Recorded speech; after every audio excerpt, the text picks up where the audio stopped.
we have been to Japan like 6 times now. We were supposed to go on our 7th trip earlier this year in March before COVID-19 wrecked the world.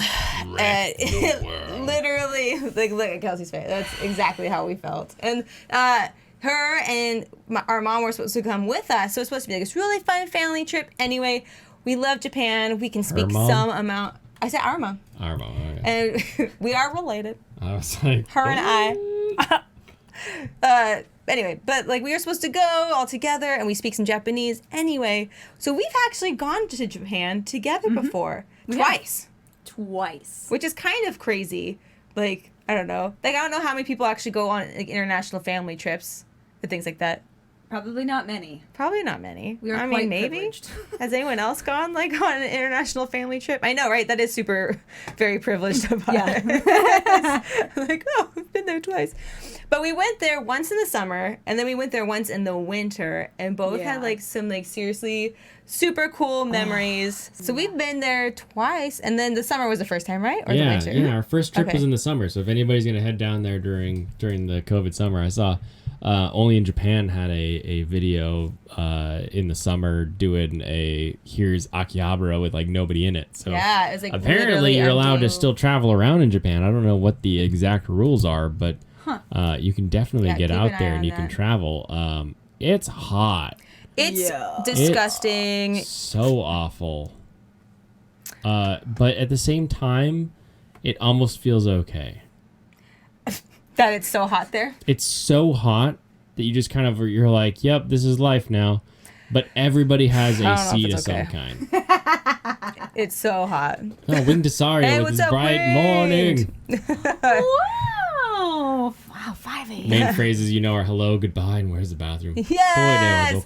That was literally, what do you say it's like every time on stream? Like that was our first phrase we ever learned in Japanese. Toide wa doko desu ka? Toide wa doko desu ka?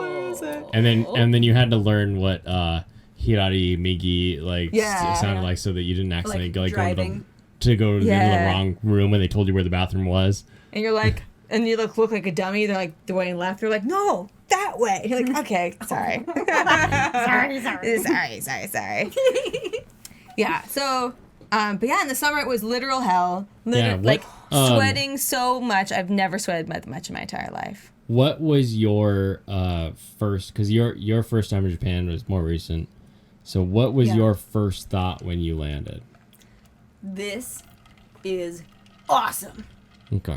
Because this is the place that I've wanted to go for quite some time. Right. Like, I've loved anime since I was a child. Mm-hmm. And then going from there, you learn about Japan and culture and wanting to, like, meet the people and, like, be a part of the culture. And, like, I've done some traveling before that. So this was, like, a really special trip to me to be able to go there and to, like, finally see it.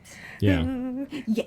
And it's like all of the different foods and stuff. What I always think is so fun, especially you coming from the same exact background as us, where you've seen it in anime, you've seen it in movies, you've seen it here or there. Mm-hmm. Something as dumb as going to 7-Eleven feels so cool. You're like, holy crap, this is the place. This is where they go and they get their canned coffee.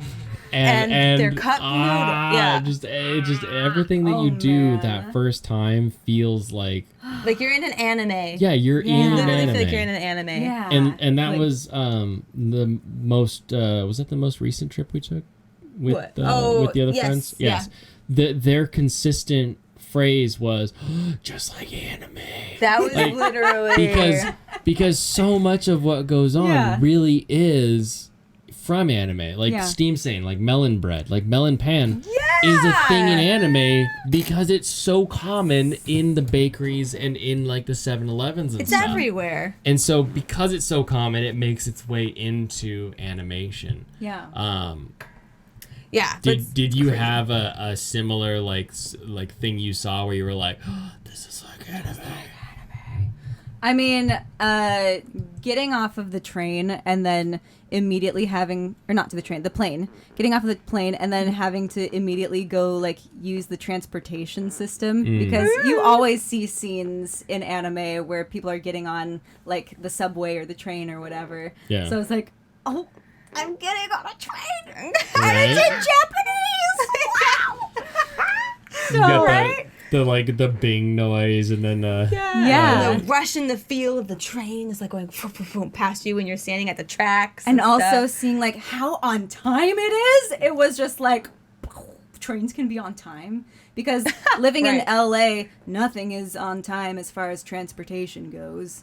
And everything comes every maybe half an hour or so. So it's kind of lame that way. Wow. But this comes like every 2 minutes. Yeah. Yeah, especially in Tokyo, right? There's a train. As soon as the train leaves, you only got to wait a second for the next one to show up. Yeah, it's not that long. It's just like, everything is just so convenient there. That's like one of the main things I really love about Japan. Not just the, like, literally we all know the convenience stores are everywhere. Yes. The trains, like you said, always on time. And like, you could, like, it's kind of nice. Like, you don't have to drive anywhere and like wait in traffic. You can like live your life.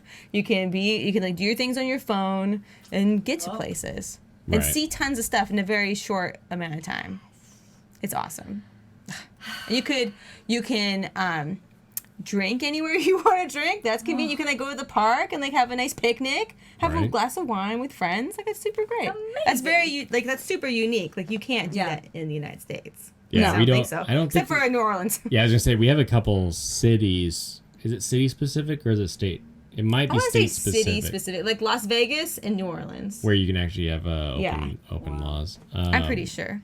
Yeah, that's always weird. But at the same time, it's zero tolerance for drinking and driving. So like anytime It's true. that we've gone that I've had to drive, it's if I'm driving, no alcohol Nope. because you don't.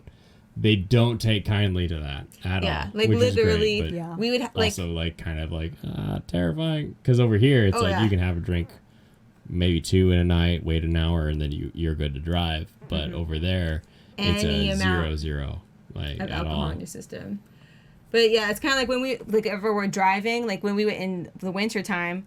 It was only once, right? It was like a whiskey. Was it a Century whiskey joint that we wanted to go to? No, in winter. Now this Kelsey's been with us for both a summer and a winter trip. Yes. For the winter trip that is well documented on our YouTube channel, youtube.com/Blaine and Katey. There's a lot of stuff We there. went to the Yoichi distillery. Yes. And the Matsu. I can't remember. It's not Matsuyama. but- Matsuzaka? Oh, I can't remember. We'll have to Google it. But Anyway, so they're like, both the Nika distilleries. Nika is what it is.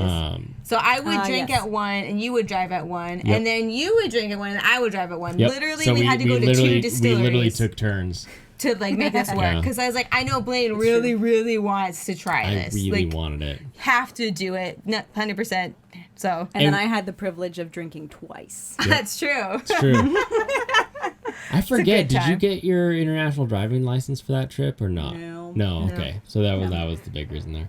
Yeah. On this last trip, we did it where we stopped at a winery, and Katey It was so enjoyed the disappointing. winery. I mean, yeah, I love it. And then I got to So enjoy the great. Hakushu distillery. So one of us thought ahead on that Come one. on, Japan! Like, why can't Japan just like figure out wine? I don't know. I won't lie. Like, their cheap wines, like in the 7-Eleven stores, are actually not that bad. Yeah. But like They're the like ones, good wine. Yeah, but like the ones at this winery where it's like Yamagata, I think, prefecture, where Fuji is, just north of Fuji, they're famous for wine actually. Like in Japan, like somehow it's supposed to be pretty good, all that stuff, and it was like, this tastes like plastic. Yeah, and This is not good. And both of and we were all in Toronto. It's so bad. You drank at the Toronto distillery, and that one was just It was nah. the grape juice is pretty good. Grape juice is Oh my bomb. gosh, the grape juice was gold. Like literal gold. I just wanted to buy like massive boxes and pallets of it and take it home. Right? Yes. Because just like it was so perfectly sweet, that grape juice, but like tangy at the same time. And you could tell it was made with real grapes. Yeah. Like nothing sugar really added. It was just like it was its just own thing. grape, yeah. Anyway, so Just don't perfect. I mean, give Japan a decade, maybe 2, and then you can go enjoy some wine there. Just give it some time to mature. It has to catch up with France, you know.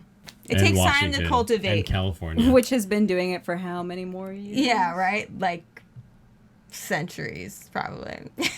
So maybe we need to wait 100, maybe 200 years. Yeah, come back then. I don't know. I mean, Washington figured it out pretty quickly, so maybe like you don't need to wait that long. Yeah, we'll see. And Japan's usually pretty good about like putting stuff together and like making it perfect, or you know, like working towards a better product, like like whiskey and beer and stuff like that.